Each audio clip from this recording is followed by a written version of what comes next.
All right, so we have an interesting development here with the Chicago Bears offensive line, and that is the emergence of a player that a lot of people have not been paying attention to.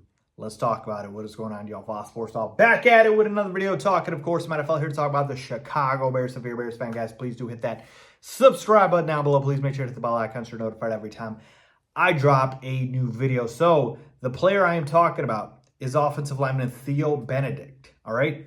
And this is based off of today's practice in which Theo rotated, get this, with the ones at the left tackle spot, okay? Theo Benedet, out of nowhere, is rotating with the ones, all right? We had not seen this. We didn't expect this. I certainly didn't. And now all of a sudden you've got this guy who I thought was probably fourth on the depth chart jump all the way, to number one for at least a portion of the practice. And to me, this is definitely interesting. And this is coming from Adam Johns of CHGO, who basically said Theo Benedet has entered the Bears competition at left tackle. He rotated with the ones today with Braxton Jones. Ozzie Trapilo was at right tackle with the twos. Here's offensive line coach Dan Rochar on Benedict.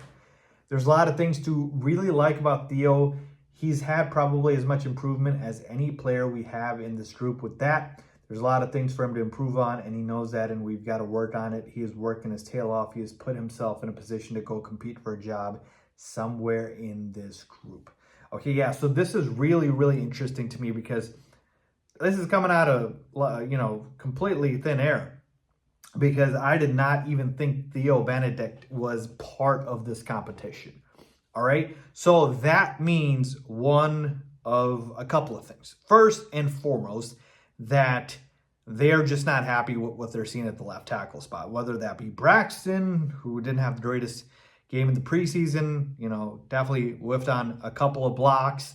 And then you've got Ozzie, the second round draft picks, who, he's been solid, but maybe he's a little raw for them at this point. And the Kieran Amagaji, my goodness, this is terrible news for him, because to me, this means he is fourth on the depth chart. He was working with the third team today.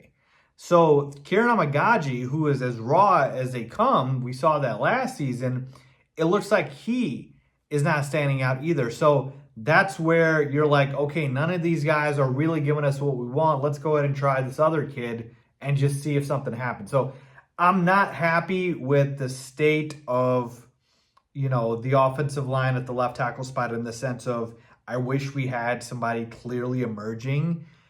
But I will say this.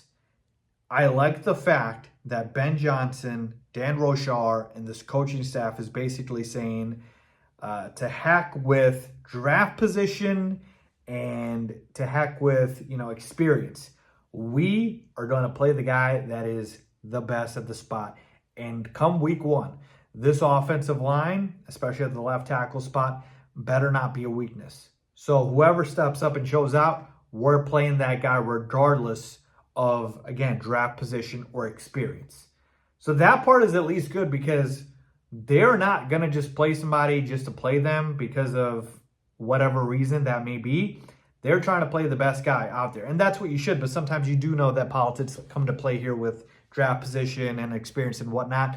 And so at this point right now, if you ask me, I'd say Braxton has a slight lead as far as, the starting job, but I don't think it's, a grip on the starting job at all for him. So to me, I'm not happy that we're at this point, man, kind of late in the game here. Again, less than a month before the season starts.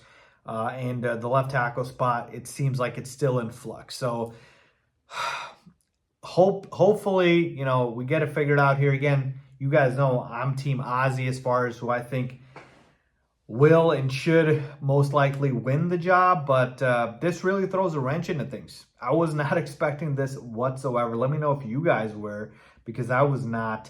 I have no problem if Theo wins the job, because, again, I just want the best guy out there.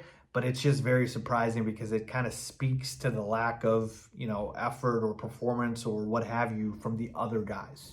So I'm really, really surprised by this. And I'm going to be very interested to see what happens in the preseason game against the Bills and who kind of, takes snaps at the left tackle spot to begin. So let me know what you guys think about that. Leave a comment down below as always. Thanks for watching.